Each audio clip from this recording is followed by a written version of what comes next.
Charlotte Soccer Show, World Cup Banter. We're back for day 2 of the Cup. It's late. If you're watching this, you're a real one. I'm here, Danny Brams, your boy Matt Geslin in Portland. We're bi-coastal on this thing. And go USA. 8 years we waited for this. The United States men's national team back in the World Cup. We got to play today. We got to take a lead today. We got a beautiful goal today.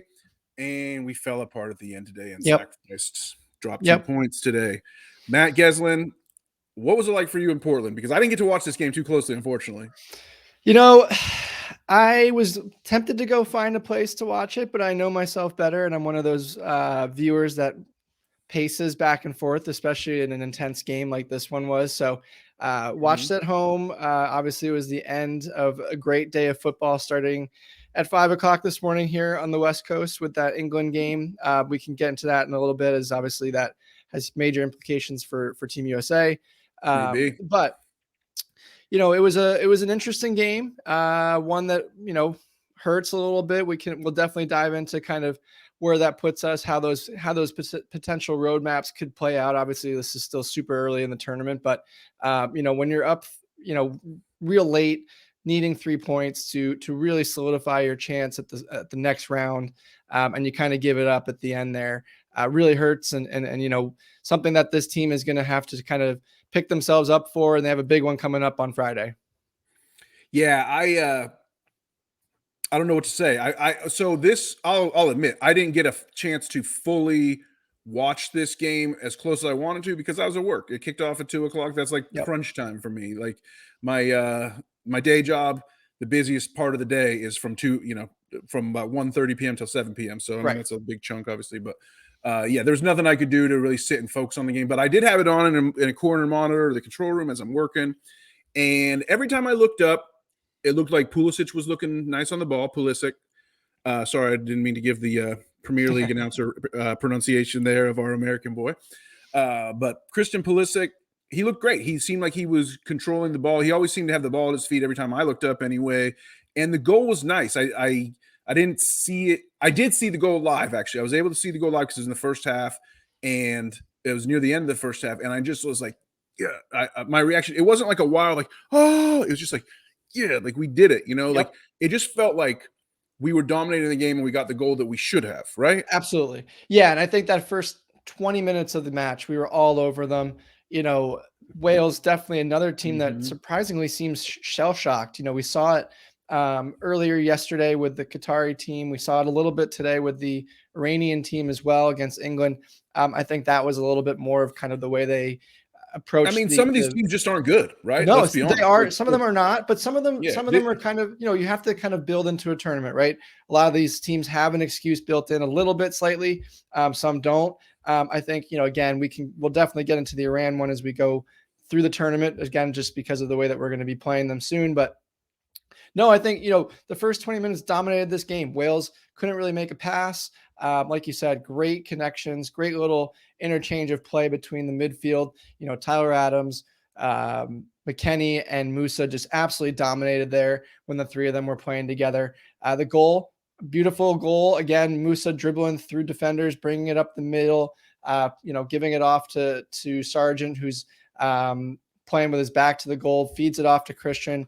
Christian gives it in through, nice little through ball on Timothy Weah. Boom, celebration, happy moment for everybody. But to your point, it was kind of like a quick little hitter. You didn't really process it to a few seconds. And then all of a sudden you realize, hey, we have the lead in the World Cup, first game, you know, first goal in 8 years, and let's go. Let's get at it. We're leading a World Cup game. Yeah, exactly. Yeah, it was a good feeling. And it reminded me, if you saw the England game earlier, the first game of the day, they went crazy. They scored 6 goals against Iran. They absolutely Iran. Sorry for my pronunciation yet again. But Landon Donovan kept calling him Iran from the announcer's booth, and he was making people mad on Twitter. So I don't want to get any people coming out. Although anyone will notice this video as much as we're watching the game. But England scored this goal, the Raheem Sterling goal.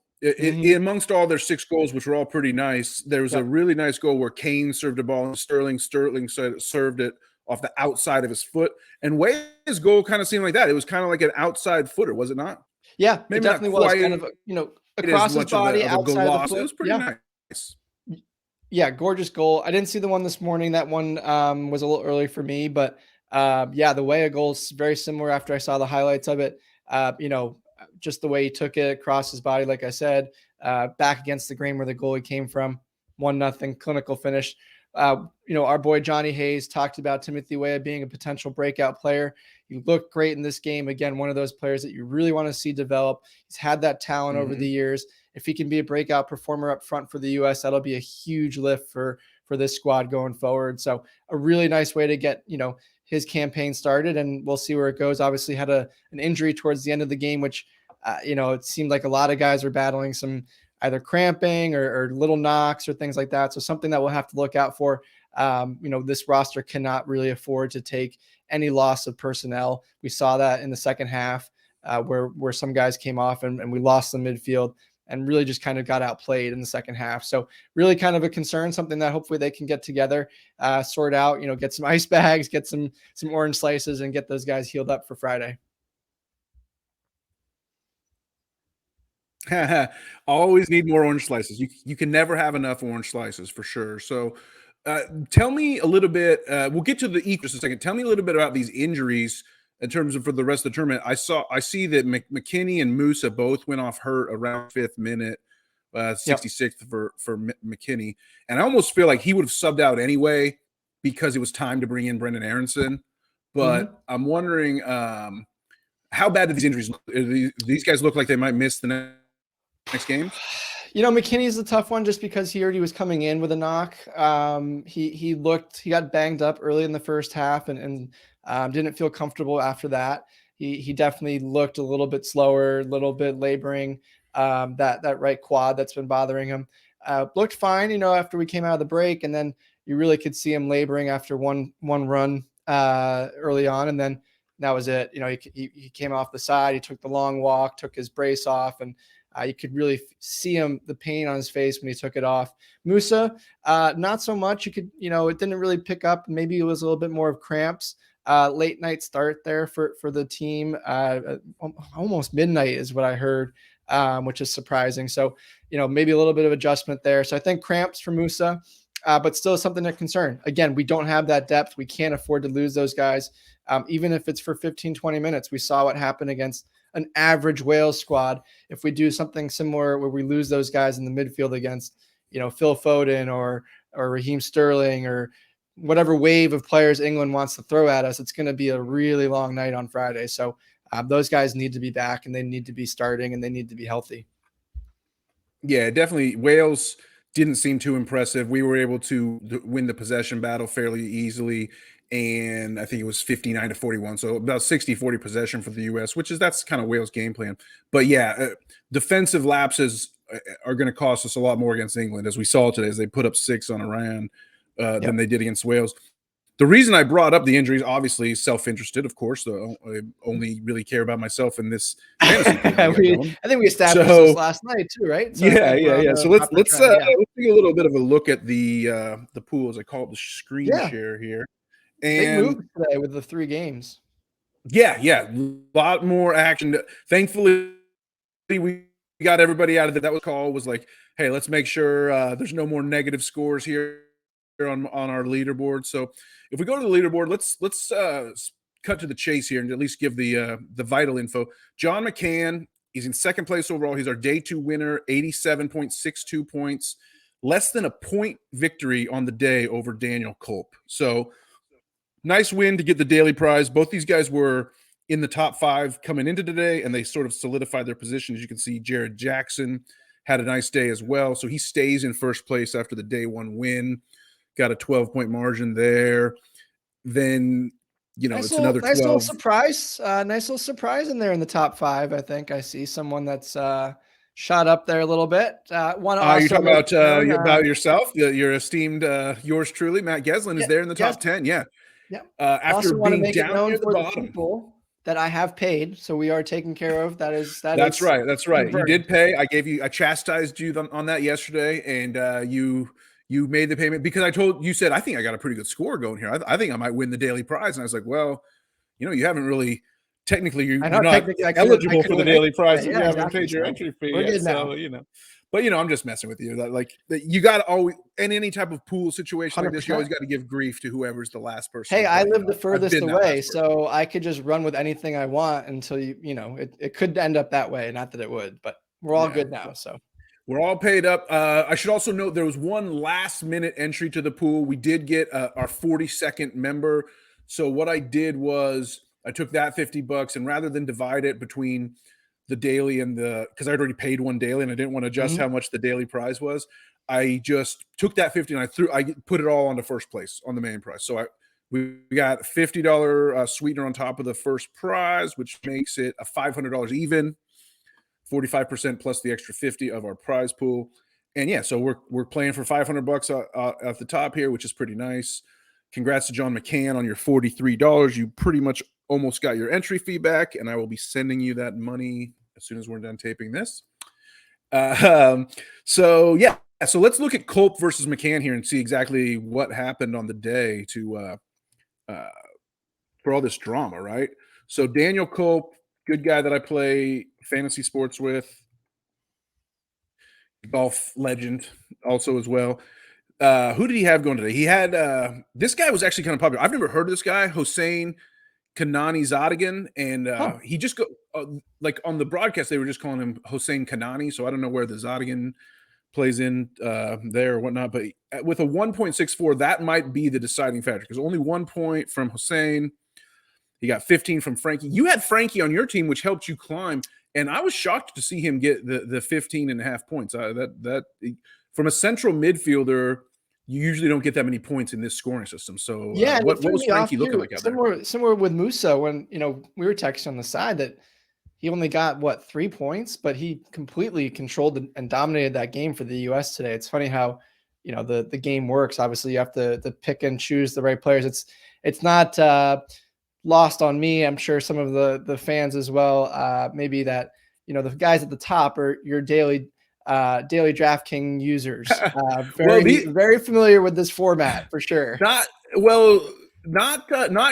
Culp and not Jackson. Actually, those guys play a game called So Rare that's a little bit totally different scoring system actually than this, but that's how I met them. We're online friends, and they do know their fantasy at the very least. Clearly, most of these folks are fantasy players of some. But you can see Culp got all the goals here. He got the Kane goal. He got Ismail Assar did not have a goal, but Ismail Assar probably the best. I think the easiest pick to make from Senegal once Mane was hurt. Exactly. And if we look, not a ton of people made it. If I look here, if I scroll over to Senegal on our chart, you can see that actually only 9 people chose Sarr. Same amount chose Koulibaly and Mendy.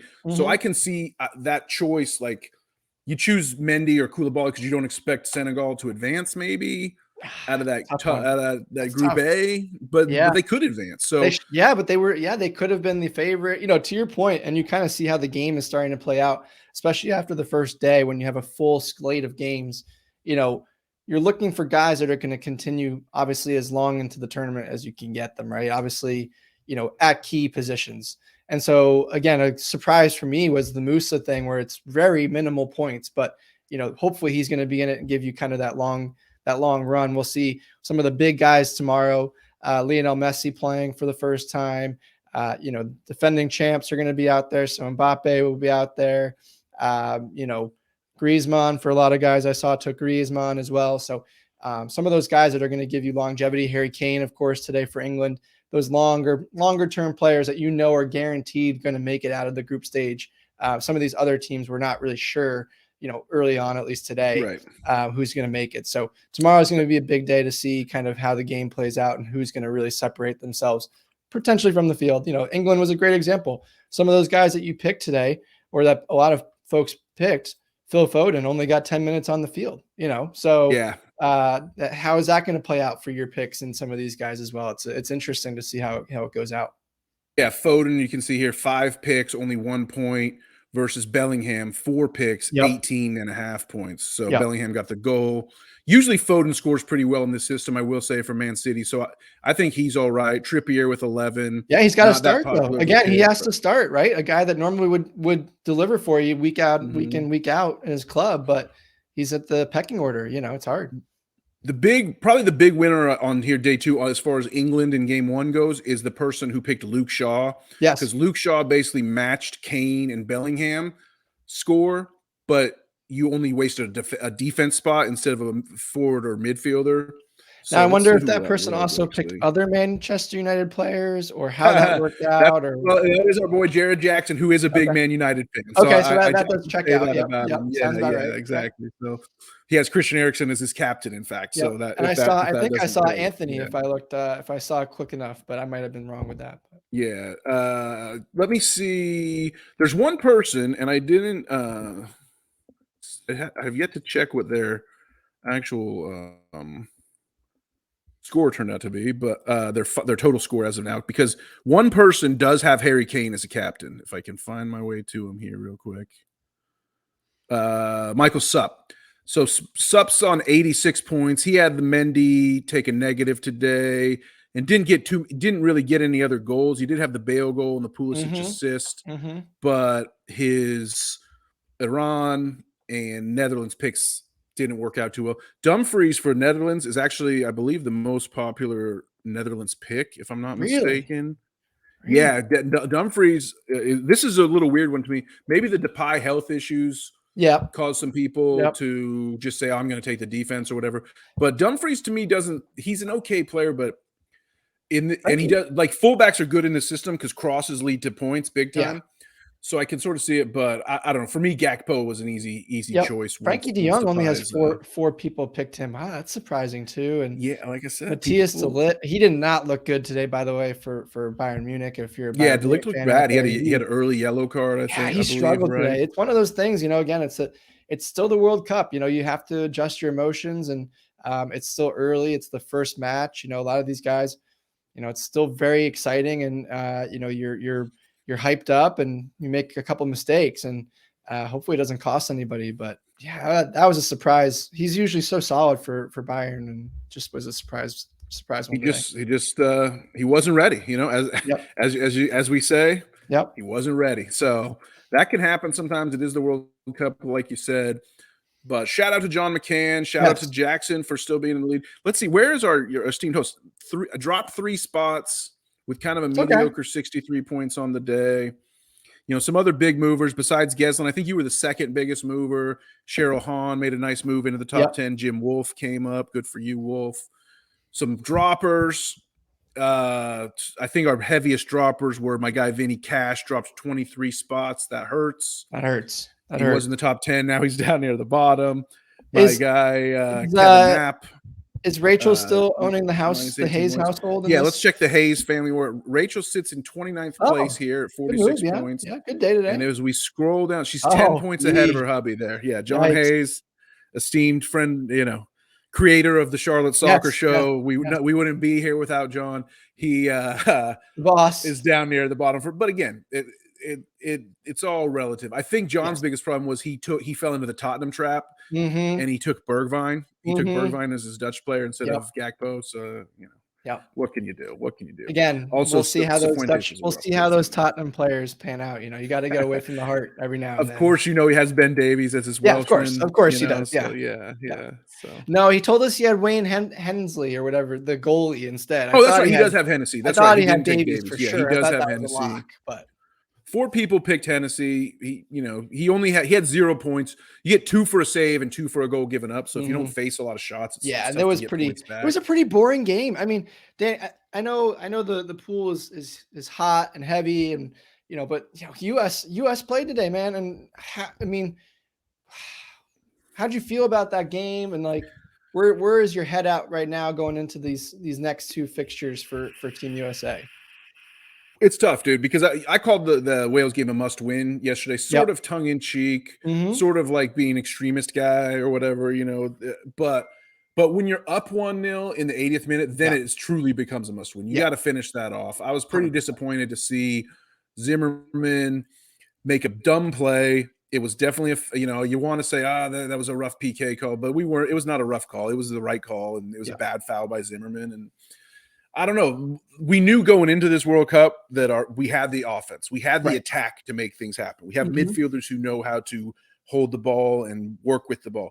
The back line was the weakness going in, and it proved to be our undoing, right? I mean, as much as it sucks, like we had a lead and we gave up a PK late, unfortunately.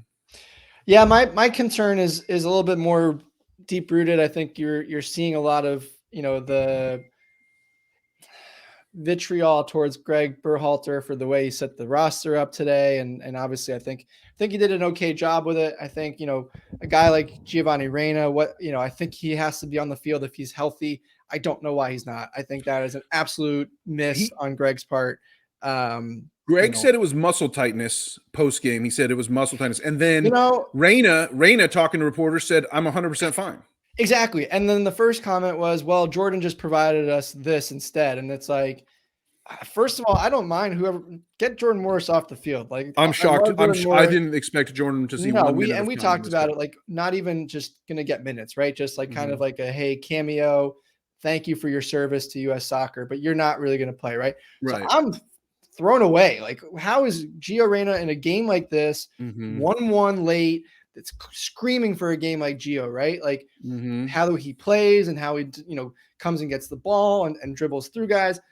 So first of all, if he's not healthy, different conversation. But he can't give you 5 minutes. Yeah, like by all accounts, he's healthy, so that's a miss, right? And secondly, all credit to the Welsh team. They outcoached us in the second half. They made the adjustment, a subtle adjustment, and the U.S. players couldn't adapt. And Greg couldn't figure it out. What did they do? Because I couldn't watch super close. Honestly, it wasn't much. It was just kind of a way that they brought Kiefer Moore off the bench, which I mentioned last night. Daniel James was trying to play down the wings, but he wasn't getting behind. And it's tough when he's not the fastest player, as we've all talked about, which is part of the reason why he left United. But Kiefer Moore came in and he played with his back to the goal, and it really confused the U.S. defenders, the center backs, and it gave Bale a little bit more opportunity to kind of move around the field and do some of the things that Gareth Bale does. And ultimately, it caused a lot of confusion for the U.S. So that's something Greg should have picked up on, maybe made a change, a little bit of formation tweak. I mentioned, Serginho Dest, he did get subbed off in the end, but, him back there was a tricky one. I think, like I mentioned earlier on this so far, losing that midfield is absolutely vital. Like, we cannot lose those three guys. Tyler Adams, an absolute hell of a game today. I mean, all over the field, closing down guys, save the bacon. Highest rating on SofaScore, sure. As rightfully so. I mean, like, we need him, we need Musa, and we need Weston to be healthy. And when they're playing together, they can give anyone a real run. But if they're not healthy, or if they can only go 60 minutes, this is going to be a real struggle the rest of the way. The momentum meter here on SofaScore, if you look where my mouse is, like that kind of shows what you're talking about in terms of that second. If you look at the first half, it's all U.S. pressure, almost all U.S. pressure. Second half, way pressing for at least like the first 20, 30 minutes there. So that I always check the momentum meter. I'm a big momentum meter guy. No, and you felt it. McKennie with yellow cards, both within 15 minutes. I mean, oh, absolutely. And again, what's with our guys getting early yellows? You can't take a yellow in the first 15 minutes. Fantastic. We talked about it from the anthem. That crowd was ready for something to go. The U.S. obviously gets it off, started fast with that goal in the first half, but the Welsh fans were happy at the end. I think a really, really dire loss of 2 points for tonight. Really, something that the team's going to have to look at. Really big, important game against England. Personally, I think you lose. I know we've talked about this with Johnny off air and between the three of us and obviously our other channels and other areas. We lose to England, it's going to be real tough to make it out of this group at this point.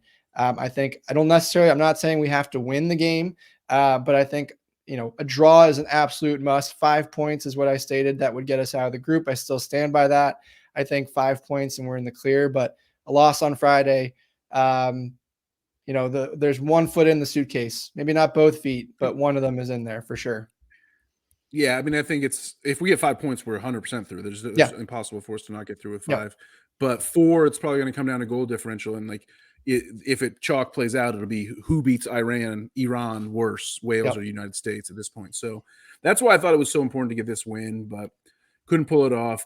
Let's wrap things up because we're only a few hours away as we're taping this from more games. Are you going to get up all night? Yeah, exactly. Are you going to get up at 2 a.m. to watch Messi, or are you going to stay up all night? What's the plan there? You know, part of me really wants to. It's the last one. It's, Lionel, as our boy Ray Hudson would say. He's magisterial, and I just, it's hard to say that he's going to be playing his last World Cup. Part of me really wants to get up for that. He's obviously there are ramifications on the betting thing. He's my captain, so I'm hoping that he comes through as well. But probably not. I will probably stay in my bed until the second game, maybe the third game, and then the France game for sure. So, but there's a lot of games tomorrow. Full slate. The World Cup is officially in motion. I think we felt it today for the first time. And it's a fun ride. 28 more days. We're almost, almost on the lesser half than what we started with. So. Yep, it's good. I definitely we're in the swing of things now. Yeah. So very cool. Loving the pool. Again, congrats to McCann. Any questions, comments, hit me up on email. If you're concerned with any of my math or my copy pasting across the different spreadsheets, that always, the sooner you hit me up on those, the better, obviously, so we can get them corrected. Everything should check out with all the backups tabs and whatnot on that sheet. But that's all we got for today. So, I am going to change up the sign because I realized I said for the crown, baby, yesterday, but we're not really talking about Charlotte FC, even though I always rep. It's always for the crown, though. It is always for the crown on the Charlotte Talk Show. But for now, for the rest of this month, it's for the cup, baby.